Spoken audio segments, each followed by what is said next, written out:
La Unión Soviética es, en muchos sentidos, un ejemplo histórico fascinante y también aterrador. Es el caso de un gigantesco estado dirigido por personas ignorantes y crueles que habían obtenido un poder ilimitado y que, influenciadas por científicos con gran prestigio, se lanzaron a los experimentos más audaces y peligrosos. Hola a todos. Una situación como esta volvió a repetirse en la década de 1970, cuando se llevó a cabo el proyecto Kivini. Como en muchos otros megaproyectos similares, los experimentos con un generador magnetohidrodinámico, MHD, de potencia extrema, se realizaron en secreto absoluto, y los resultados solo se han dado a conocer muy recientemente. Durante la Guerra Fría, el sello de ultrasecreto se estampaba casi como un reflejo automático, simplemente por si acaso, sin pensar demasiado. Sin embargo, si analizamos el impacto externo que se produjo en la fase final de los experimentos, es muy probable que el uso del generador magnetohidrodinámico, MHD, como un nuevo tipo de arma de destrucción masiva, no haya sido descartado del todo dentro del plan. Esto es Pangea. Comencemos.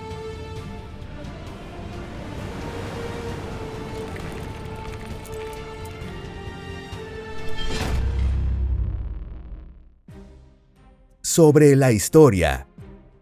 La historia del nacimiento del generador magnetohidrodinámico de potencia extrema está estrechamente relacionada con los planes de exploración de las profundidades terrestres.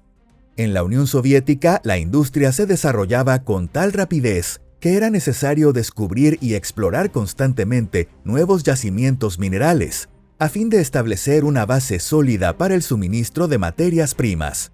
Y para llevar a cabo esta misión, era indispensable realizar una investigación exhaustiva de la geología de las capas rocosas profundas, con el objetivo de explorar el interior de la Tierra y descubrir nuevos yacimientos. La Unión Soviética puso en marcha, desde finales de la década de 1950, proyectos de perforación profunda y perforación superprofunda. Según la clasificación de aquella época, se consideraban perforaciones profundas las que alcanzaban entre 3 y 7 kilómetros de profundidad, y perforaciones superprofundas, aquellas de más de 7 kilómetros. De hecho, esta clasificación sigue siendo válida incluso hoy en día. Por ejemplo, en la actualidad, la profundidad media de los pozos petroleros es de 2,5 kilómetros, y la mayoría de las perforaciones no superan los 5 kilómetros. Lo verdaderamente notable es que, durante los últimos 50 años, no ha existido en el mundo ninguna perforación que haya superado la profundidad récord de 12.262 metros alcanzada por el pozo superprofundo de la península de Kola. De hecho, es necesario explicar con más detalle este pozo, ya que el proyecto de desarrollo del generador magnetohidrodinámico de potencia extrema, conocido como Kivini, se llevó a cabo en paralelo y en estrecha conexión con el proyecto de perforación superprofunda de la península de Kola. Ambos proyectos se ejecutaron en una región relativamente limitada dentro de la península de Kola y perseguían un mismo objetivo. Es decir, su propósito era investigar la estructura profunda del escudo báltico para descubrir posibles yacimientos petrolíferos con futuro. En el caso del pozo superprofundo de la península de Kola, esta misión se llevó a cabo mediante un método directo: perforar rocas y analizar los testigos obtenidos. En cambio, el proyecto Kivini investigaba la estructura geológica utilizando un método de prospección electromagnética profunda que empleaba corriente continua o alterna para explorar las capas subterráneas. Esta técnica consiste fundamentalmente en medir los componentes del campo electromagnético en un punto de la superficie o en varios puntos simultáneamente, mientras se incrementa gradualmente la profundidad alcanzada por la corriente. La resistencia de las rocas al paso de la corriente eléctrica varía según el tipo de roca. Por tanto, conociendo empíricamente los valores de resistencia propios de cada tipo de roca, es posible elaborar un perfil geológico en función de las diferencias en la resistividad eléctrica. Lo que incluso un no especialista puede entender es que cuanto mayor es la energía de la carga eléctrica, Y cuanto más separados están los electrodos donde ocurre la descarga, más profundamente puede penetrar el campo electromagnético en el interior de la Tierra. Pero, ¿por qué los científicos y el gobierno soviético estaban tan interesados en los generadores MHD? En realidad, los generadores MHD son mucho más eficientes que los generadores convencionales estándar. Su alta eficiencia energética se debe a que no requieren mecanismos de transmisión mecánica, sino que convierten directamente la energía mecánica del fluido en movimiento en energía eléctrica. En los primeros generadores MHD se utilizaban electrolitos como medio de funcionamiento, pero en la actualidad se emplea plasma. La teoría de usar fluidos como medio de funcionamiento en generadores fue establecida por primera vez en 1832 por Michael Faraday. Más tarde, en 1944, el científico sueco Hans Alfvén formuló las leyes fundamentales de los generadores MHD que utilizan plasma. Posteriormente, en 1959, un grupo de investigación independiente en Estados Unidos y en 1965 un grupo soviético construyeron los primeros generadores MHD experimentales utilizando plasma. En 1971, la Unión Soviética puso en funcionamiento la planta piloto U-25 con una potencia de diseño de entre 20 y 25 megavatios. Es probable que en ese momento los científicos soviéticos lograran demostrar a los líderes del país que los generadores MHD podían utilizarse no solo en plantas térmicas o nucleares, sino también en centrales de fusión nuclear y en dispositivos de energía que requirieran grandes potencias durante breves periodos. Justo en la misma década de 1970, comenzaron con éxito las perforaciones del pozo superprofundo de la península de Kola. Es posible que los líderes del país hayan querido matar dos pájaros de un tiro, es decir, aprovechar al mismo tiempo las pruebas del generador MHD y realizar prospecciones eléctricas del subsuelo de la región, correlacionándolas directamente con los datos obtenidos de la perforación superprofunda en Kola. En 1975 se llevó a cabo el experimento Kivini a una escala sin precedentes. Este experimento se realizó en completo secreto y hasta el día de hoy, incluso en la literatura académica soviética, existe muy poca información al respecto. El experimento Kivini. El lugar elegido para construir el gigantesco generador MHD fue el istmo situado entre la península de Kola y la península de Srendí.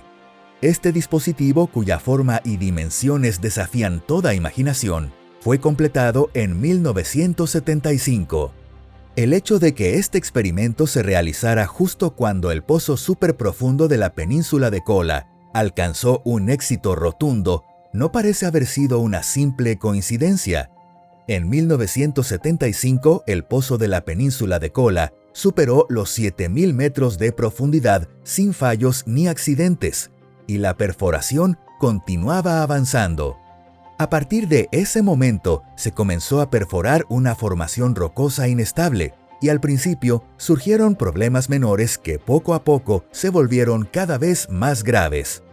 Fue entonces cuando nació la leyenda de que se oían voces desde el fondo del pozo de 7 kilómetros de profundidad. Se dice que los trabajadores de la perforación se asustaron tanto por aquellas voces que llegaron a creer que eran los gritos de los condenados en el infierno. Sin embargo, lo que ocurrió en la misma época, no muy lejos del pozo superprofundo de Kola, fue aún más aterrador para la población. Un día antes de ese suceso, cientos de kilómetros cuadrados en los alrededores fueron completamente acordonados por el ejército. Se colocaron guardias en todas las carreteras e incluso en los pasos montañosos para evitar que personas ajenas accedieran a la zona del experimento. También se desplegaron helicópteros con el fin de impedir que alguien ajeno entrara accidentalmente en el área de pruebas. Este nivel extremo de seguridad era completamente justificado, ya que estaba previsto realizar una prueba de un generador MHD con una potencia de nada menos que 80.000 megavatios. La corriente que circuló por su circuito alcanzó los 22.000 amperios. Para construir dicho circuito, se tendieron 2 cables de aluminio de 7 kilómetros de longitud, con un peso total de más de 400 toneladas, entre la bahía Motovsky y la bahía malaya Bolokova. Aunque los participantes y organizadores del experimento estaban preparados para lo peor, quedaron igualmente impactados por el espectáculo abrumador que siguió al arranque del generador. Por eso, los pocos habitantes locales que no sabían lo que estaba ocurriendo debieron haberse quedado aún más atónitos. Primero escucharon un estruendo ensordecedor que retumbaba en las rocas, haciéndose cada vez más insoportable. Y junto con ese estruendo, los atónitos y aterrados testigos vieron una nube en forma de hongo de color marrón que se elevaba rápidamente hacia el cielo. Aquella nube en forma de hongo crecía sin cesar, hinchándose y elevándose a gran altura. Naturalmente, la mayoría de los habitantes locales estaban convencidos de haber presenciado una prueba de bomba atómica. Los observadores noruegos que registraron un sismo localizado con sus instrumentos llegaron a la misma conclusión. El gobierno sueco, convencido de que la Unión Soviética había realizado una prueba subterránea de armas nucleares en la península de Kola, envió una nota de protesta a Moscú. Se desconoce cuál fue la respuesta de la Unión Soviética ante esa protesta. Lo que sí se sabe es que toda la fauna marina en las aguas costeras quedó aniquilada. Después de todo, una corriente de 20.000 amperios atravesó las aguas de la bahía, así que era imposible que los organismos sobrevivieran. El pulso de energía de 80.000 megavatios duró 8 segundos. La carga eléctrica se extendió por el mar, formando un lazo en torno a la isla Ribachi, con un radio de 100 kilómetros. Dentro de ese radio, es muy probable que no quedara ningún ser vivo bajo el agua. No se sabe nada sobre posibles víctimas humanas, pero los investigadores y organizadores del experimento quedaron completamente satisfechos con los resultados. Por ejemplo, lograron obtener una gran cantidad de nuevos datos sobre la estructura del escudo báltico hasta una profundidad de 30 kilómetros. Además, los científicos creían que gracias a la profundidad alcanzada por este experimento, fue posible investigar no solo las capas profundas de la litosfera, sino incluso el manto superior. Más allá de los logros académicos con implicaciones a largo plazo, este experimento también permitió identificar con precisión la ubicación de yacimientos prometedores y de capas con contenido mineral. Además, durante el análisis de los resultados, se descubrió que a una profundidad entre 10 y 20 kilómetros existen surcos horizontales en la corteza terrestre, donde la resistencia eléctrica es baja. Por esos surcos, la corriente se extendía a lo largo de varios cientos de kilómetros, conectando estructuras conductoras de grafito. El éxito del experimento Kivini permitió establecer las condiciones necesarias para seguir investigando las estructuras geológicas profundas mediante el uso de generadores MHD. La Academia de Ciencias de la Unión Soviética incluso llegó a elaborar un plan para explorar capas con petróleo o gas en todo el país, utilizando este método. Sin embargo, al poco tiempo, la economía soviética comenzó a deteriorarse, lo que hizo muy difícil llevar adelante proyectos de este tipo.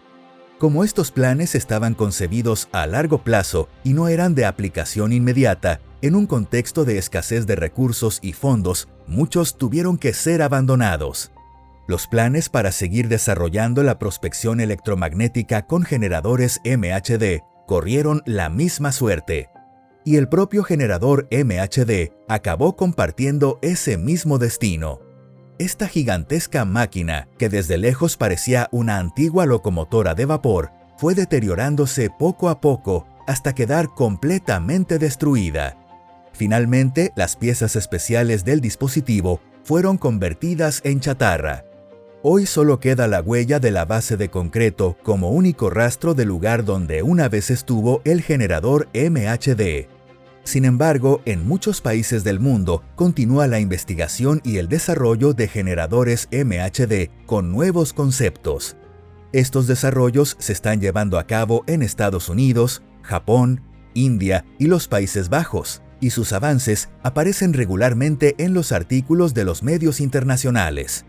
Los generadores MHD poseen numerosas ventajas, como la ausencia de partes mecánicas y la posibilidad de usar plasma como medio para convertir directamente la energía térmica en energía eléctrica, lo cual sigue atrayendo el interés de científicos y empresarios. Si te ha gustado el video de hoy, no olvides dejar un me gusta y compartirlo con tus amigos en redes sociales. Muchas gracias a todos por acompañarnos. Hasta la próxima. Adiós.